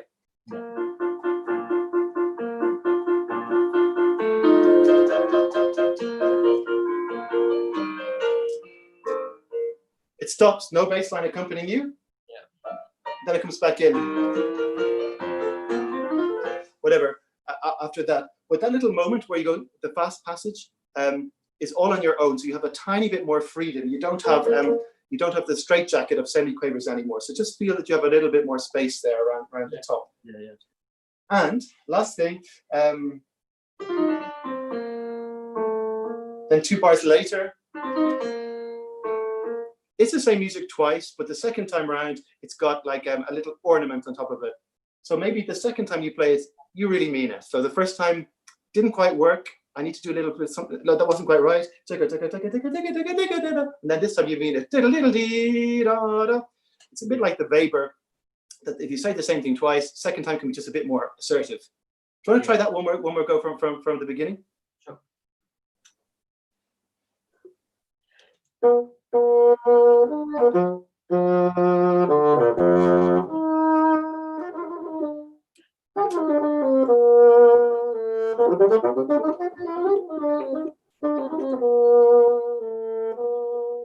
Sorry. Good, well done. Yeah, great. And that's really coming. Yeah, maybe we could talk about the next little section too.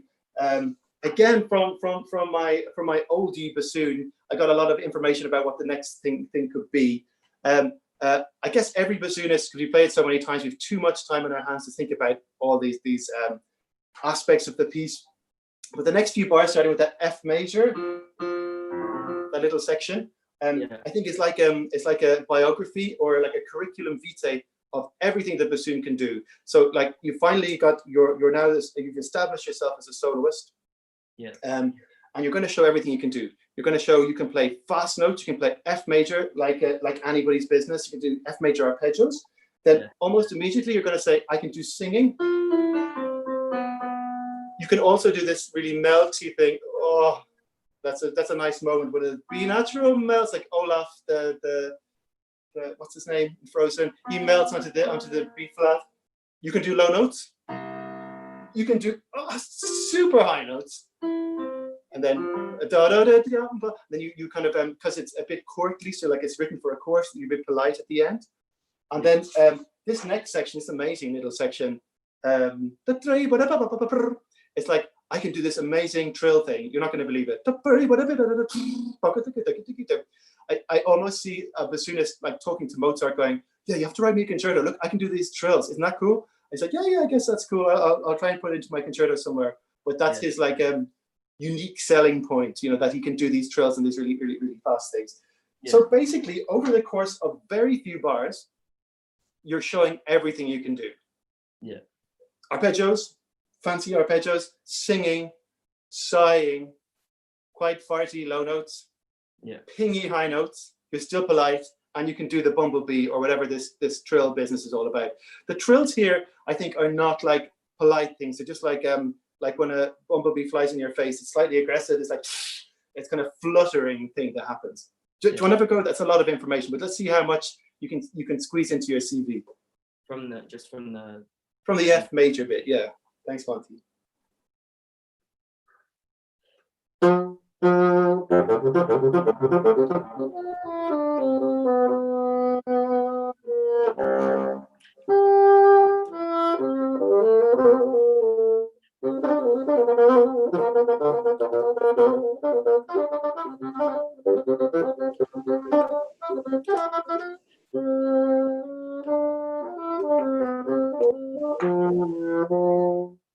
Cool, well done, great. So there's lots in there. Again, just like if you're preparing for an audition or something like that, it's just worth checking everything's okay with the metronome, and then just to make sure that some bits don't run ahead. But the the effects you're achieving are really, really great. For instance, if you're practicing this F major near the beginning, you can divide it up like that maybe. That can be a good way to practice it, just like that. Do you want to try that section?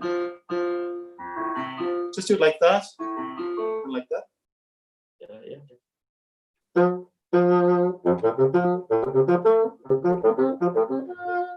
Great, well done. Yeah, let's just do that in isolation again. So try it one more time, and you play the Fs quite strongly. Then just take the dynamic down a notch. More, most, so that you get to the top. You have a rocket to the top of the F major. Okay. So again, do that in slow motion.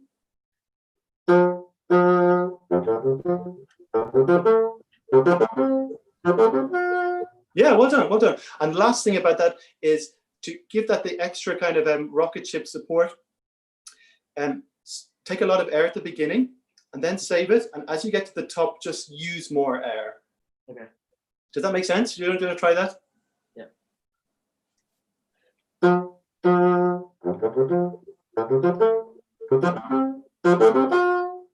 Good. And once you get to the top, you want to hold on to that air.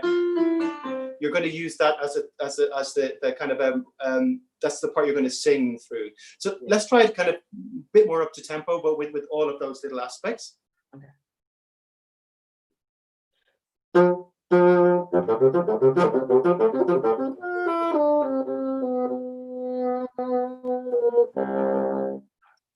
Great, good. And now if we move on to the bumblebee bit, I'm going to play the harmony up underneath. That bit, okay.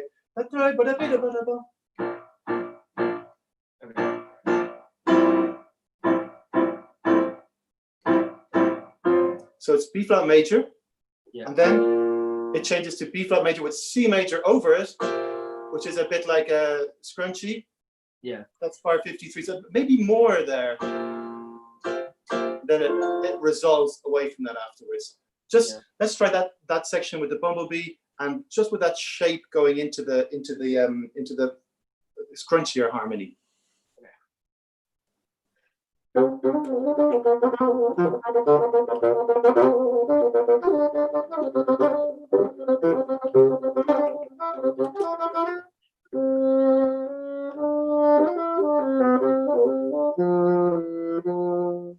Yeah, well done, great. That's a good shape already. Once you get to the other end of it, you've shown your whole CV, and you've been super busy throughout this little section. I would use this next bit just to kind of surf your way to the end. Super cool, super calm, very long line, just as a nice, polite way of finishing all of the stuff you've said so quickly before now. Just a way of kind of tying it up nicely and putting it into a present for somebody. Can you just try those last two lines, 2 bars from there?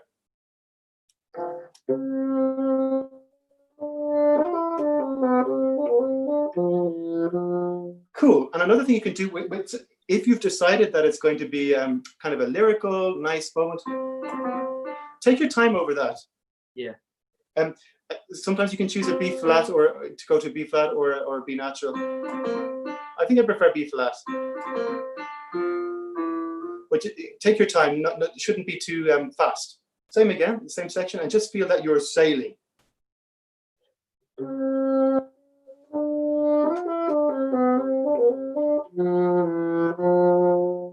Yeah, cool. What do you think is going on in this next section? What happens now?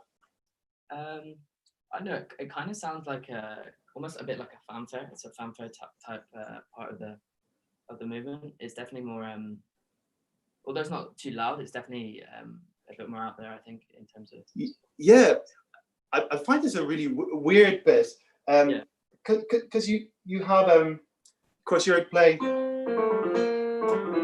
You're doing that, and then the violins are doing the opposite.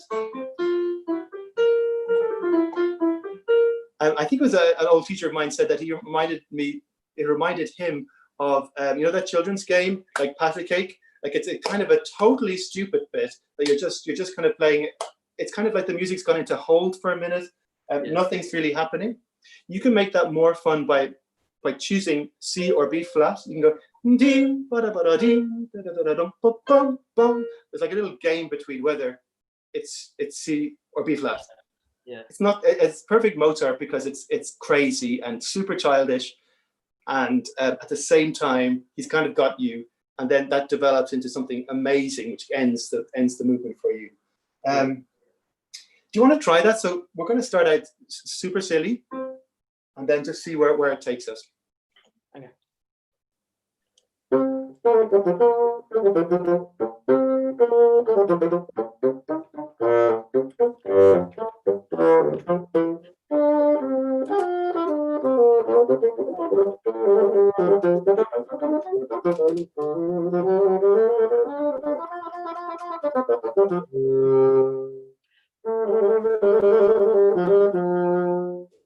Yeah, well done. So for me, the bit that gets us out of the silly section is the F. It's that nice moment onto the E flat. Just gets us to move through it a little bit more. People do different things with this next section. I'm not sure what you did. Sometimes people slur them in twos. Sometimes people slur some and articulate others.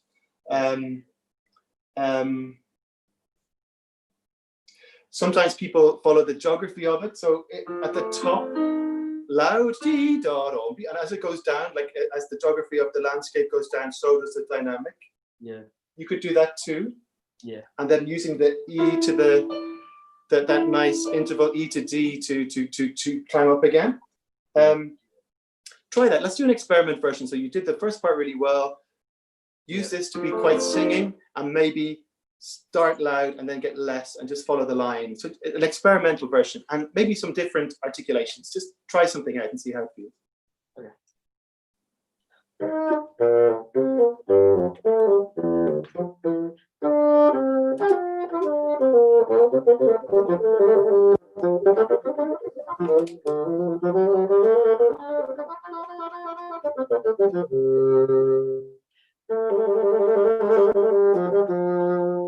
Well done. This is like the most difficult bit, and the same at the end of the next section. Like anybody I know who's like full-time professional will have to work on this hard because it's tricky. Like it's just it gets away from you so easily, and you've made a really good start on it. There's just one thing I would say about it. I love this about Mozart. The accompaniment to that really tricky part from I'm just going to play from there. So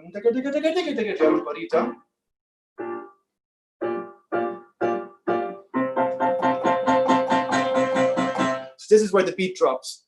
So before then, it's just one in a bar, then 2 in a bar, 4 in a bar, 8 in a bar, 16 in a bar, and then that's the end of the piece. So basically, that's the shape of it. So that's going on underneath you. They're really willing you to get the orchestra. Come on, semiclavers, and on top of that, there's another fancy thing you can do. Sorry, this little section. If you break it down, you can put it that way around as well. There's an element that it's a bit off the beat. Then at the end of it as well, sorry to be giving you so much information, Monty, doing the first lesson on it.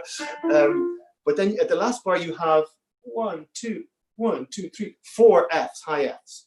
And sometimes in this kind of music, if you repeat something, it's good that each time it's more. So the last bar could be. So each one kind of stacks up in intensity, and then comes away. There's a lot to take in there, but it just affects how you might practice it. So instead of practicing or you might go so make it as chromatic as you can make it sound. Then at the end, what you did was you played. I don't know if you know, but there's an option to play the G trill. Yeah, but that's interesting that you like. Not many people play the lower one. But actually, it's a really good idea because on this bassoon, you kind of it's possible to do the high one, but you need an amazing reed. And Mozart, it seemed he wrote that, the lower one, because he knew that not every bassoon can do it. Yeah. And then maybe somebody said, oh, if you're having a good day, try the high trill. Nowadays, everybody does that. It's a difficult trill on modern bassoon. It sometimes doesn't sound so satisfactory going to the A. The high A is, for many people, it's a little bit tricky. Mm. Yeah, I mean, that's just to give you a start. Maybe we could just very quickly, because I know we're kind of maybe shorter on time, just cover the development a little bit. You have a choice at the start of the development. That's the basic outline, and then so basically one's F minor color, another's E flat major. So you might want to start the F minor is a bit more angry face emoji, and E flat major is more chilled out. You can do the opposite. For nearly everything I say, you can do the opposite way around, but that just might be, it's just important to have very different colors between those two things. The development section of this can get very bogged down in technical fingering work, and it's nice to find the shapes inside of that, just to keep the music going. A little option as well, this section, which is tricky, it's trickier than it looks. All of this stuff. I like to think of this again, like I said earlier on, geography. The higher range on a classical bassoon is normally a bit louder and more singing. Lower is shorter and more relaxed. And then everything in between. So I use that as a guide to which one should be more like light and shade between them all. And otherwise you did really well. Just a final note, I would use the previous bar as an upbeat to that. So that bar, that's an upbeat to the A, and you push off the A to get to the F. But yeah, I think it's a really great start, and I'm so amazed that you're 16 and you can already navigate your way around this, and there'll be years to come talking about it. Do you have any questions about it, or are you happy enough? No, not really. You covered quite a lot there, so yeah, I think we covered a lot of ground. Yeah, this was some good work. But yeah, well, thanks so much. I thought that was fabulous. I really hope to meet you in real life and hear you, because yeah, well done, great stuff. Thanks, I really enjoyed it. No problem. Thank you, Monty. Well done. And Peter, thank you so much for your time this afternoon and all your insights into our young musicians. I hope you enjoyed it, and I'm sure they did. I would just like to now turn to our Q&A section, and if our participants have any questions for you that they have either had beforehand or have developed through the course of the afternoon. So we'll perhaps ask in the order that the participants join the masterclass. Maria, is there anything that you would like to ask Peter at this point? Yeah, how have you found like adjusting like during like COVID and lockdown, like switching how you're performing and everything, like, and dealing with that and adjusting to starting up again, like concerts and all that? Yeah, it's really weird. I'm sure you found the same. Like I think a lot of like professional musicians I've been talking to and working with, at the beginning it was kind of a shock, and of course everybody's adjusting to what's happening in the world. And at the same time, like a lot of musicians who are working, like I live in the UK, like it's crazy work schedule. You're all the time on the road, coming back late, preparing for projects. You're kind of always catching up with yourself. And in my case, it was like for maybe 20 years of doing that. And a lot of my friends were the same. And you're suddenly like, wow, actually, it's not so bad to stay at home and to like have a bit of time to catch up with yourself. So like a lot of people were of course, the times are really, really tough, but there was a kind of a secret relief for some people that they just have a little moment to breathe. That's kind of mixed with anxiety. Then, of course, is how we're going to start back. And that's where we are at the moment. And I've done quite a lot online, as I'm sure everybody has. Like the Zoom thing is new, and yeah, we're all spending a lot of time on computers, and that's can be frustrating because, of course, like with you guys, it's great to meet you all.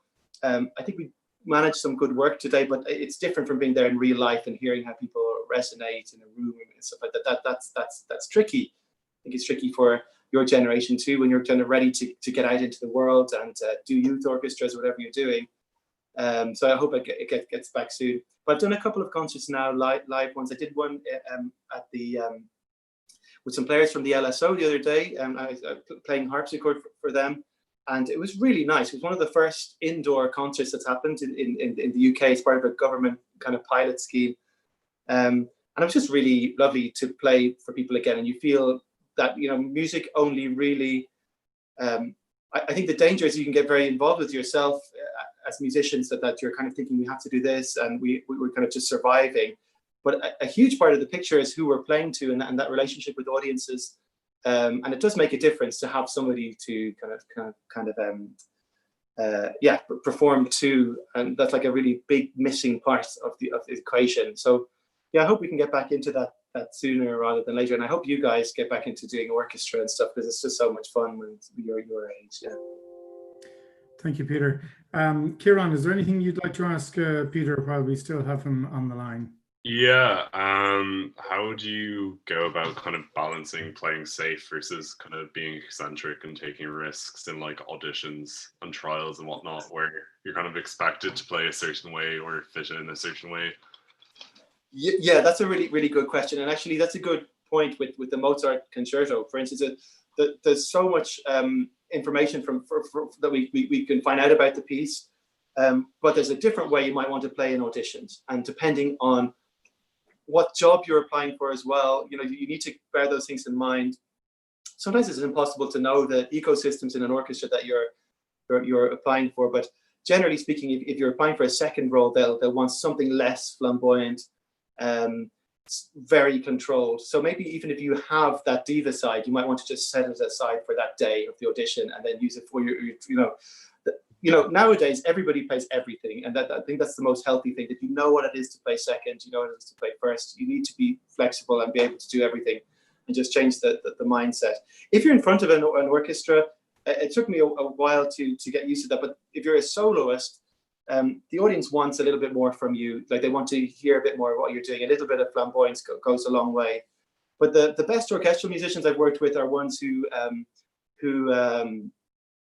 can, you know, when they have a solo or they step out, they give everything, and they can be like really hilarious or over the top or touching. And then once they're done, they come immediately back into the group feeling. Yeah. And if you're going to look long term for like respect from your colleagues, I think that's the most interesting kind of player. That you're there's no I in team, as they say, but you're definitely you're doing that, but you know how to put on the mask of being an opera singer. I find that really interesting. I teach in Guildhall, which is near here, and I do some work with singers and a bassoon class. And I just think that if we could mix those two things together, it'd be just the best thing in the world. Like, not saying that all singers are just all pashminas and drama, but we could do a little bit more of that in the bassoon world. Sometimes I think that, you know, that you need a little kick of sass. Yeah. Thank you, Peter. Yeah, I have another question. How would you go about like preparing a concerto to play as a soloist when you have like an impending deadline? Yeah, that's tough. Like, traditionally, there was less expectation on double reed players to do things from memory. I don't know, Ciaran, if you're good at that. I only ever played Mozart from memory and a couple of times, but I definitely feel more comfortable if the music's in front of you. But yeah, you just have to, of course, you have to really know the piece. You have to be full of your own inspiration. And even if it's a piece like Mozart or Weber that you might, by that stage in your career, have played loads of times, you have to find ways to feel fresh about it, even if it's not at all. Like, sometimes, you know, if you see Mozart Concerto coming up again, you're like, oh God, how am I going to feel fresh about this? Like, maybe Monty does because he's 16 and he's a guy, like, so you have to kind of come back to that mindset but you can do it. And sometimes by looking at the bass part, looking in Mozart, especially if you look in the orchestra parts, viola parts can tell you a lot of stuff about the way you should be doing things. And then if you work out, if you know what everybody's doing, you can have more of a, you can interact with people in a much better way. The other thing to bear in mind as well, playing bassoon, a lot of concertos like Mozart, Vivaldi, and beforehand, you're expected to play the bass line with the orchestra all the way through. So you're definitely a team player, and then you jump out and you play your solos and you go back in again. That can also change your mindset about how you play solos. But yeah, it's good. I think it was Sergio who said that the bassoon is like a chameleon. Like we can literally do anything we want. It can be a soloist, bass player, disappear into like any instrument sound. So yeah, we have a lot at our disposal like that. Yeah. Thank you, Peter. And Monty, have you any questions for Peter? When you were a young player like us, how did you find growing as a player and widening your reach in terms of performance and getting opportunities to perform for like bigger audiences and I don't know, just expanding your performance knowledge and all of that? I don't know. Yeah, I mean, it's a kind of it's a matter of trial and error. I think the more you do, the more you realize. Like I started when I was, I think I started when I was 16, so I was a bit older. I was playing piano before, and I remember just kind of falling into it. I think like a lot of bassoon players end up doing. Like it's just kind of somebody, you seem like you wouldn't complain too much if somebody gave you a bassoon. You're that kind of person. You go, okay, fine, I'll give this a go. So it's kind of an unassuming instrument, but it's hard as well, because then like quite quickly, like probably you guys have or will discover that you can start working professionally, and then there's a lot of challenges there. So I used to go, when I was in university in Dublin, I used to get called into the symphony orchestra a few times and play third bassoon, the lovely section in there, but it's hard, and you can end up being really like, you're sitting there for maybe an hour, and then like a Wagner, you're playing third bassoon, you might have to suddenly play a low A flat, and it just goes, fuck God, like really loud. And you're like, oh God, how am I going to control this? And then you spend like time working out how to control it. And then maybe you spend so much time trying to control it that you find that actually when you stand in front of other people that you can hardly make a sound anymore. Like it's just all defensive playing, extra fingers. For me, it was really helpful because I went then to study over in Switzerland. So, and I met a whole load of people, really talented players, loads of different nationalities, but especially from Latin countries like Spain and Italy. And that just opened everything up. Like they were so extrovert and so talented. Coming from Ireland, it's like, it just blew my mind. So you just like pick up little bits at a time. It's never a good idea to charge, in my opinion, like to charge into the world wanting to be a soloist. That's an opportunity that might happen sometimes, but better to enjoy the ride and kind of enjoy different kinds of music making. For me, what really changed my opinion. I love listening to early music and to Baroque music and stuff like that, and then playing old bassoon alongside modern just changed the way I was thinking about things and made everything more interesting. And if I was having like a stressful time in orchestra, I could rely on that. That's kind of like a little outlet of something that was really fun for myself. I hope that kind of answers your question. Yeah. Thank you, Peter. Peter, we have a question in from Greg. And Greg asks, well, he says, first of all, hope you're well and thank you for such an inspirational masterclass. And he wonders if you had any tips on how to keep our standard rep stay fresh for us to play. Yeah, so that's a great question. I just with Monty there, I was trying to go through a few of the, for instance, with Mozart, how to rethink it and to consider it again. Another thing we didn't touch on with the Mozart is also how the first movement relates to the other two movements. Like I love the last movement, the second movement and the last movement of Mozart like a lot, but it shows you where he's coming from. This slow movement with the, it's just beautifully written for the bassoon. And with the old instruments, again, that gave me more inspiration as how to play on the modern, and how to, you don't have the keys to go up the octave, so you have to learn how to sing and use different techniques, vocal techniques. So it just kind of taught me how to sing on the modern bassoon a bit more. The last movement is just hilarious. If you look carefully at the last movement, at the dialogue between the viola and the bassoon is like an absolute idiot in the last movement compared to this very noble viola. That's also just a little key to the fact that it's very humorous, a lot of music throughout the whole thing. Actually, another tip for Mozart Concerto, if you're playing with an orchestra, the very opening of the first ritornello, when you come through the door, if you're feeling nervous, the horns will be feeling much more nervous because they start on the high horn, extremely high, very high likelihood that they're going to like splat it all over the room. So if you're feeling bad, just look over at them and say, well, at least I'm not a horn in this moment. It's like sometimes small things like that can change the way you think about it. Peter Whelan, thank you so much for joining us this afternoon. We're out of time, so we have to leave it there. And thank you also to Maria, Ciaran and Monty for taking part in this afternoon's masterclass.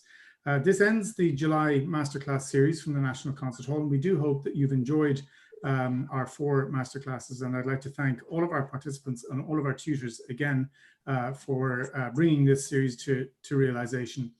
And I'd also like to give a big thank you to the team at the National Concert Hall because putting these together, streaming them, takes quite a lot of work in the background. So thank you to the team in the National Concert Hall.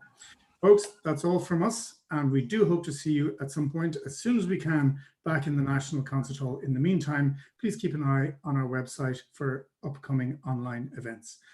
Thank you very much. Thank you, Peter. And thanks so much. Thank you. Thank you. Bye-bye.